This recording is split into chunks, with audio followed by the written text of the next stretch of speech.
தேவனுக்கு மகிமை உண்டாவதாக. ஹெர்போக் என்னும் மருத்துவர். பயனுள்ள ஆடியோக்களை பார்த்துட்ருக்க உங்களுக்கு மிகவும் நன்றியை தெரிவிச்சுக்கிறேன். பயன் அடைஞ்சவங்க நேற்று கூட 2 தினங்களுக்கு முன்னால் கூட பார்த்தீங்க அப்படின்னா இந்த தந்தையரை பற்றி போட்டிருந்தேன். அதாவது மரணத்தை குறித்து நடப்பவனத்து நன்மைக்கு. அதை பார்த்துட்டு எத்தனையோ கால்ஸ்கள் நமக்கு வந்திருக்கு. ஏன் அப்படின்னு கேட்டிங்கன்னா நிறைய பேர் மனவேதனையிலும் பாதிப்புலாம் இருக்கிறோம் அப்படின்லாம் பேசியிருக்காங்க. அதை கேட்கும்போது ஒரு விதத்தில் அவங்களுக்கு ஆறுதலாக நம்ம இருந்திருக்கோம், பேசியிருக்கோம் அப்படிங்கிறதுல ரொம்ப சந்தோஷப்படுறோம். இருந்தாலும் இந்த உலகத்தில் எவ்வளோ பெரிய ஆளாக இருந்தாலும் சரி, எவ்வளோ வைராக்கியக்காரனாக இருந்தாலும், பலசாலியாக இருந்தாலும், மனதில் திடமாக இருந்தாலும், ஒரு இறப்பு என்பது அவங்களை எவ்வளவு கஷ்டப்படுத்தி இரும்ப கூட அது கனிய வச்சிரும் அப்படிங்கிற மாதிரியான ஒரு துன்பங்கள் தான் அது. அதை நம்ம கேட்டறிஞ்சோம். நிறைய பேர் வாட்ஸ்அப் வாயில சொல்லும்போது சந்தோஷப்பட்டோம். அவங்க கஷ்டத்தை எங்களால் முடிஞ்ச அளவுக்கு தீர்க்க முடிஞ்ச அப்படிங்கிறதுக்காக நாங்கள் பெருமிதம் கொள்கிறோம். அது எல்லா புகழும் நம்மளுடைய தேவனுக்குத்தான். அவர் சொன்னார், என்னுடைய வார்த்தை அனுப்பி நான் உன்னை சுகமாக்குவேன் அப்படின்னு சொன்னார். நம்ம பேசுகிற வார்த்தையும் சில பேரை குணமாக்கும். ஏன் அப்படின்னு கேட்டிங்கன்னா, அவர் நமக்கு தந்த சில ஞானத்து மூலியமாக நம்ம சில விஷயம் பேசுகிறோம். அது மூலம் சில விஷயங்களை அவர் மற்றவருக்கு செய்கிறார் அப்படின்னு சொல்லும்போது நம்மளையும் ஒரு கருவியாக அவர் பயன்படுத்துகிறார் அப்படின்னு நினச்சி ரொம்ப சந்தோஷப்படுறோம். கர்த்தருக்காக நம்ம ஊழியம் செய்கிறதில் பெருமிதம் கொள்கிறோம். தன்னால் முடிஞ்சது எந்த அளவுக்கு பிறருக்கு செய்ய முடியும் அப்படிங்கிறதுக்காக செய்துட்டு வரோம். மறுபடியும் சொல்கிறேன், தேவனுக்கு மகிமை உண்டாவதாக. கர்த்தருக்கு கோடி சோத்திரம். இப்போ சொல்லப்போகிற ஆடியோ பார்த்தீங்க அப்படின்னா நிறைய ஆடியோக்கள் நம்ம மறுபடியும் நிறைய பேசியிருக்கோம். திருப்பி அதை சில விஷயங்களை சொல்ல வேண்டிய நிலைமையில தான் சொல்லிகிட்ருக்கோம். பெண்களுக்கு பார்த்தீங்க அப்படின்னா மாதந்தோறும் பார்த்தீங்க அப்படின்னா ஒரு 7 நாட்கள் தள்ளி இருப்பாங்க. மாதவிடாய் பிரச்சனைன்னு சொல்லுவோம். அதில் மிகவும் முக்கியமான நாள் முதல் 3 நாள். சிலவங்களுக்கு முதல் நாள் கூட இருக்காது, 2வது 3வது 4 நாள், அந்த ஒரு 3 நாள், ஏதாவது ஒரு 3 நாள் அவங்களுக்கு ரொம்ப கஷ்டமாக இருக்கும், அதிகமாக இருக்கும். அந்த மாதிரி நேரங்களில் நீங்கள் எந்த மாதிரியான உணவுகள்லாம் சாப்பிட்லாம், எப்படி இருக்கலாம் அப்படிங்கிறத தான் சொல்கிறோம். இது எல்லாருக்கும் தெரிஞ்ச விஷயந்தான். தெரியாதவங்க பயன்படுத்திங்க, தெரிஞ்சவங்க இதை உங்களுக்கு தெரியாதவங்களுக்கு ஷேர் பண்ணி சப்ஸ்கிரைப் பண்ணுங்கள். அருகில் உள்ள பெல் பட்டன் அமுக்குங்க, கண்டிப்பாக பிரயோஜனமாக இருக்கும். முதல்ல பார்த்தீங்க அப்படின்னா இந்த நவீன காலத்தில் மாதவிடாய் இருக்க காலத்தில் ஒரு காலத்தில் பார்த்தீங்க அப்படின்னா வீட்டுக்கு பின்னால் ஒரு இடம் இருக்கும். அதில் தனிமைப்படுத்தப்பட்டிருப்பாங்க. யாரும் அவங்கள தொடமாட்டாங்க. யாராவது ஒரு வேளை தொட்டால் கூட அவங்க ட்ரெஸ் எல்லாம் இவங்க தான் துவைச்சி கொடுக்கணும். தீட்டுப்படுற மாதிரியாக அதை ஒரு விளக்கு நாளாகவும், அவங்க அந்த நாளில் யாரு கூடயும் எந்தவித தொடர்பு இல்லாமையும் தனிமைப்படுத்தப்பட்டு அவங்களுக்கு ரசசோறு, கீரை வகைகள், எந்தவித நான்வெஜ்ஜும் இல்லாமல் இந்த 3 நாள் பார்த்திங்கன்னா ஒரு பத்திய சாப்பாடு மாதிரி சாப்பிட்டோம். இதுதான் பண்டைய காலத்தில். இது மிகவும் நல்லதாக இருந்தது. என்ன மாதிரி நல்லது அப்படின்னு கேட்டிங்கன்னா, உடல் ரீதியாக ஏற்படுற மாற்றங்கள் சரியாக இருக்கும். பெரிய மாற்றங்கள் ஏற்படுத்தாது. நான்வெஜ் சாப்பிட்றனால பார்த்தீங்க அப்படின்னா அந்த ப்ரீடு நேரத்தில் ஸ்மெல்கள் அதிகமாக இருக்கும், வயிற்று வலிகள் இருக்கும், முதுவலிகள் இருக்கும், கை கால் குடைச்சல் இருக்கும். நிறைய பேர் ரொம்ப வேதனைப்படுவாங்க. தலைகீழ படுத்தவங்க, குப்புறப்படுத்தவங்களாம் இருக்காங்க. இதே மாதிரி விஷயங்கள் வராமல் இருக்கணும் அப்படின்னா அது நீங்கள் சாப்பாடு மூலம் அதை சரி பண்ணிக்கணும். லகுவான சாப்பாடு, நல்ல சாப்பாடாக லேசாக சாப்பிட்டுக்கணும், அவ்வளோதான். கஞ்சி சோறு சாப்பிட்றது நல்லது, ரசம் சோறு சாப்பிட்றது நல்லது, கீரை வகைகள் சாப்பிட்றது நல்லது.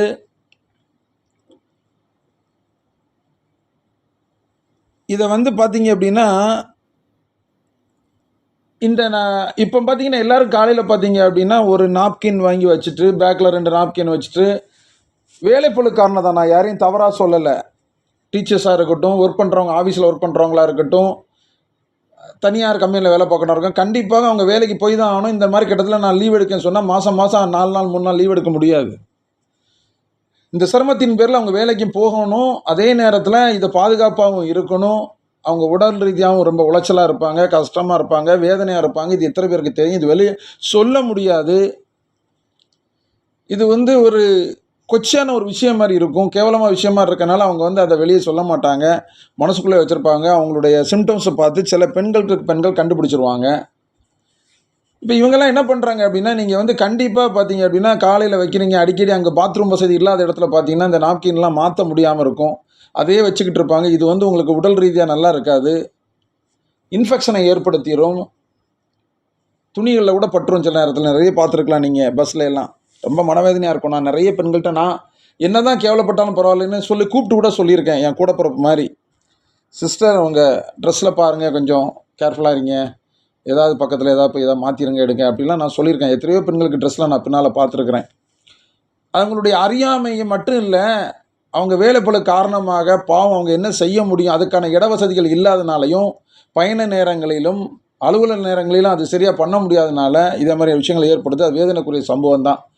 பெண்களுக்கு கடவுளுடைய படைப்பில் கொடுத்த ஒரு விஷயம், என்ன செய்ய முடியும்னு எனக்கு தெரியல. அது கண்டிப்பாக அவங்க வந்து இதை கேட்குறவங்க வந்து ரொம்ப கேர்ஃபுல்லாக இருந்து பண்ணிக்கிங்க. இதுக்காக நிறைய நண்பர்கள் உதவி செய்யுங்க. இதே மாதிரி பிரிவில் வந்து கண்டிப்பாக வந்து அருகையில் உள்ளவங்க, பக்கத்தில் உள்ளவங்க ஹெல்ப் பண்ணி விடுங்க. ஏன்னா எல்லாருக்கும் வர்றது ஒரு விஷயம் தானே. அப்புறம் பார்த்தீங்க அப்படின்னா, இதை வந்து ஒரு நாளைக்கு 4 நாப்கின் 5 நாப்கின் நீங்கள் மாற்றிட்டே இருந்தீங்கன்னா நல்லது. பணம் செலவுங்கிறதுக்காகலாம் வந்து குறைச்சிடாதீங்க. அது உடல் ரீதியாக பெரிய மாற்றத்தை ஏற்படுத்தி விட்டுட்டு போயிடும், இன்ஃபெக்ஷன் ஆயிரும். அதனால் அதை தெளிவாக பண்ணுங்கள். சாப்பாடு விஷயத்தை எளிய முறையில் சாப்பாடு சொல்லிட்டேன். அலுவலகத்துக்கு போகிறவங்களும் டிஃபன் பாக்ஸில் அதுக்கு தகுந்த மாதிரி சாப்பாடு எடுத்துகிட்டு போங்க. கனமான வேலைகள் இந்த மாதிரி நேரத்தில் செய்கிறத கொஞ்சம் தவிர்த்துங்க.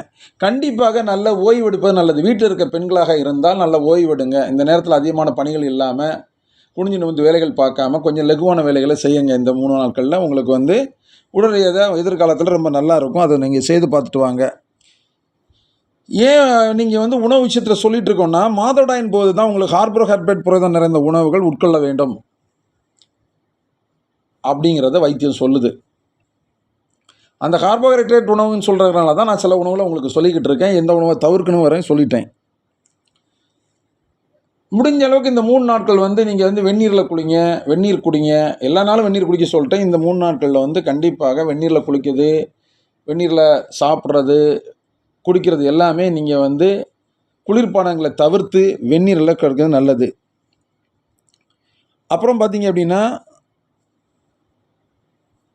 நீங்கள் நிறைய பேருக்கு பார்த்தீங்க அப்படின்னா இரத்தப்போக்கு பார்த்தீங்கன்னா அதிகமாக இருந்துக்கிட்டு இருக்கும். அதில் அந்த 3 நாள் மட்டும் தான் இருக்கும். அதான் நம்ம கூட காமெடிக்கு சொல்லுவோம், என்னங்க இவங்களுக்கு இவ்வளோ வந்துக்கிட்டே இருக்குது, உடலை வந்து நீங்கள் வந்து உங்களுக்கு வந்து இளைக்கிறோம் உடனே. அதாவது பலம் இருக்கணும் உடலில், எதுவுமே இல்லாத மாதிரி ரொம்ப குழஞ்செல்லாம் போயிடுவாங்க. அதுக்காக தான் நம்ம என்ன சொல்கிறோம் அப்படின்னா, நீங்கள் வேலைப்பளு இல்லாமல் ஓய்வு எடுக்கணும்னு சொல்கிறோம். இந்த மாதிரி உள்ள பெண்கள் வந்து ஒரு வழியே கிடையாது, ரெஸ்ட் எடுத்துருங்க. நீங்கள் வேலை செய்தால் அதிகமாக உங்களுக்கு வந்து மென்சஸ் டைமில் வந்து உங்களுக்கு அது வெளியே போகும் அப்படின்னா, நீங்கள் அதை வந்து அதுக்கு தகுந்த மாதிரி வேலைப்பளுவை குறைச்சிக்கிங்க. சாப்பாடை சொல்லியிருக்கோம், ரெஸ்ட் எடுக்க சொல்லிட்டோம், நாப்கின் பயன்படுத்துவதை பற்றி நம்ம சொல்லிட்டோம். இதுக்கு மேலே உங்களுக்கு என்ன மாதிரி விஷயங்கள் உங்களால் பாதுகாக்க முடியுமோ, நம்ம சொல்கிறாத விஷயங்கள் நிறைய விஷயங்கள் செய்து வந்தால் கூட அது சரியாக இருந்தால் நீங்கள் அதை அப்படியே ஃபாலோ பண்ணுங்கள். இது பிடித்திருந்தால் உங்களுக்கு ஷேர் பண்ணி நண்பர்கள்ட்டையும் அதை வந்து ஃபாலோ பண்ண சொல்லுங்கள். கண்டிப்பாக இது பயனுள்ள தகவலாக இருக்கும்னு நாங்கள் நம்புகிறோம். நன்றி, வணக்கம்.